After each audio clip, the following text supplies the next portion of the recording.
Imagine this. You're working on your family history, and every exciting lead you find is locked behind a paywall. Frustrating, right? In part 1 of this series, I shared 7 free genealogy websites to help you get past those barriers. But here's the good news. There's even more powerful genealogy websites that are 100% free, and many people overlook them. No subscriptions, no fees, just you and your web browser. Today, I'm going to show you more completely free genealogy tools. These include websites for military records and veterans' graves, volunteer-run archives for every U.S. state, free online newspapers, immigration databases, African American records from the Civil War era, digitized books full of family history, and more. These tools work for U.S. research and many international searches, all without paying a dime. Let's start with the big one. Free military records and government archives. Yes, they really do exist. Some of the best military databases online are completely free. The U.S. National Archives, also called NARA, has something called the Access to Archival Databases, or AAD. This system lets you search more than 50 million records, including detailed military records. You can find World War II Army enlistments, Vietnam casualty lists, POW records, naturalization indexes, and more. All of this is on a government website with no subscription required. It may not look as flashy as Ancestry, but it's official and free. Start at NARA's AAD Genealogy section and search a name. You might find your grandfather's World War II enlistment or an ancestor listed in an immigration index. NARA isn't the only free resource. The National Park Service runs the Civil War Soldiers and Sailors System. This is an index of 6.3 million Civil War soldiers, both Union and Confederate. It includes names, ranks, and military units. The U.S. Department of Veterans Affairs also has a national gravesite locator. You can search for where U.S. veterans are buried and see birth and death dates and military details. These are free resources hidden in plain sight. If you're researching military service, these sites should be your first stop. One quick tip, however, these are government databases, so you'll usually get basic facts or index entries, not the scanned documents. Think of them as clues. If you find a pension file or service record listed, you can then request the full record from the archives. The main takeaway is this: you can learn a lot about military service for free. You shouldn't have to pay just to find out if great-grandpa served in the military or where a Civil War ancestor is listed. Next, let's talk local, specifically the USGenWeb Project. This is a volunteer-run network of genealogy websites for every state and county. Think of USGenWeb as a giant free archive organized by location. Each state has its own site, and many go down to the county level. What can you find there? All kinds of treasures. Transcribed census records, old maps, cemetery lists, county history excerpts, marriage records, and more. The amount of information depends on the county because it's all created by volunteers. Some counties have tons of data, while others just have a few links. Still, it's always worth checking, especially for places where your ancestors lived. USGenWeb has been around since the 1990s, so yes, it looks old-fashioned. But don't let that stop you. Go to usgenweb.org. Choose a state and county and explore. Look for sections labeled Archives or Records. There's also a USGenWeb Archives, which is a searchable collection of user-submitted records from across the country. You'll find Bible records, cemetery lists, military rosters, probate indexes, and more. A tip for using USGenWeb: every site is different, so take a minute to learn how it's set up. Use any search box on the site, or even Google. Try searching something like site: USGenWeb.org, plus your county name and surname. And if you're researching outside the US, check WorldGenWeb, which works the same way for other countries. The bottom line is this: when you need local records, especially things like church transcriptions or county histories, USGenWeb is a free stop that can save you time and money. Another amazing free resource is historic newspapers. Many people think you need a paid subscription to read old newspapers, but that's just not true. The Library of Congress runs a free website called Chronicling America. It has millions of digitized newspapers from across the United States, dating from the 1780s to the 1960s. You can search big city papers and small town weeklies. This is where you'll find the good stuff: obituaries, marriage announcements, birth notices, local news stories, and sometimes even scandals involving your ancestors. Using Chronicling America is simple. Enter a name or keyword and filter by state, year, or newspaper. Your search terms will show up highlighted on the newspaper image. The viewer can be a bit clunky, and sometimes you have to zoom out or scan the page manually.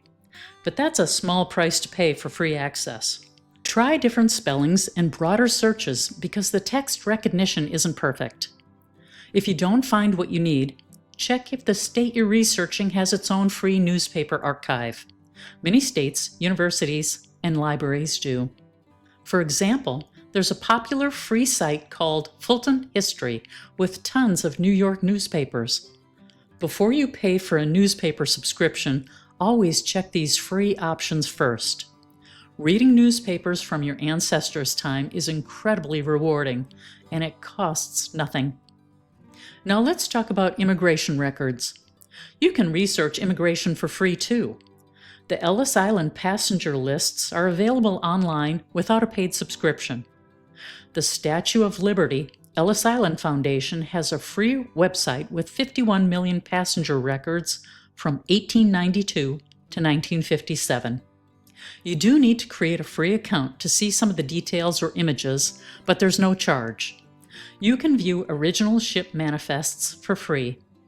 They may try to sell certificates or downloads, but you don't have to buy anything.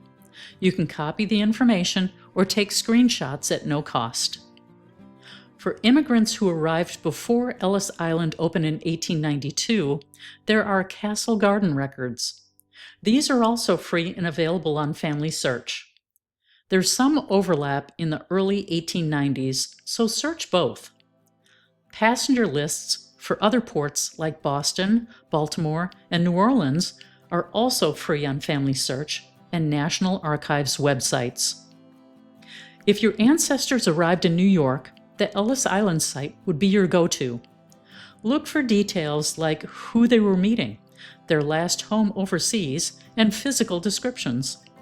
These details can help you trace your family back across the ocean. And if your ancestors arrived from other countries, check that country's national archives. For example, Canada has free immigration databases too.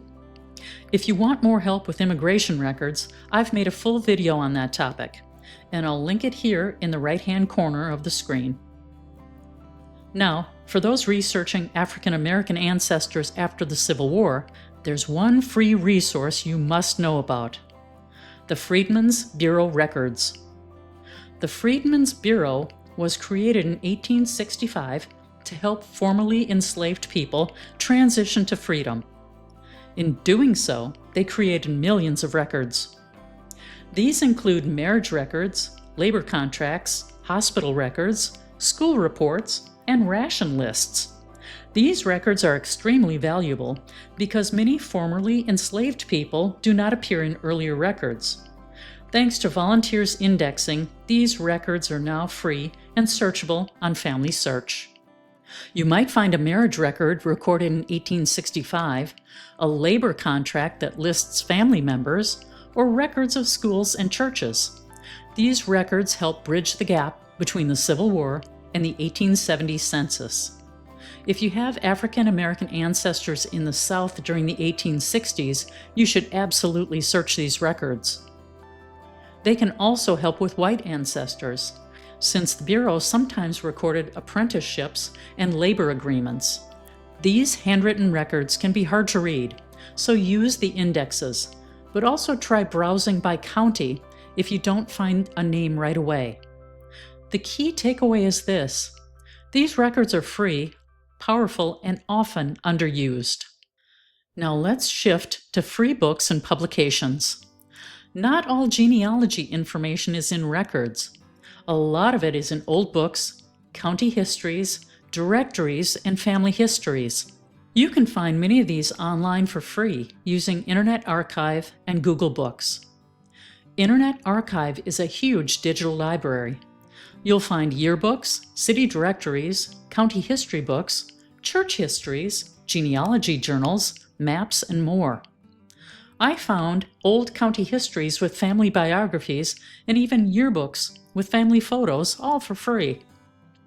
Search by keywords, surnames, or locations. Once you find a book, you can often search inside it for names. Google Books works the same way. Many older books are fully viewable for free. Try searching for your ancestor's name with a location or for, quote, history of, and then type a county. Use these sites when you want background information or suspect a published genealogy exists. City directories can also place families in a specific place and time. Just remember, printed doesn't always mean correct. Use books as clues and confirm details with records. Finally, let's talk about state archives and libraries.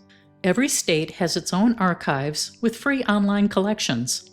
For example, the Library of Virginia offers free access to land grants, wills, military records, and court cases. Wisconsin has free indexes to early vital records.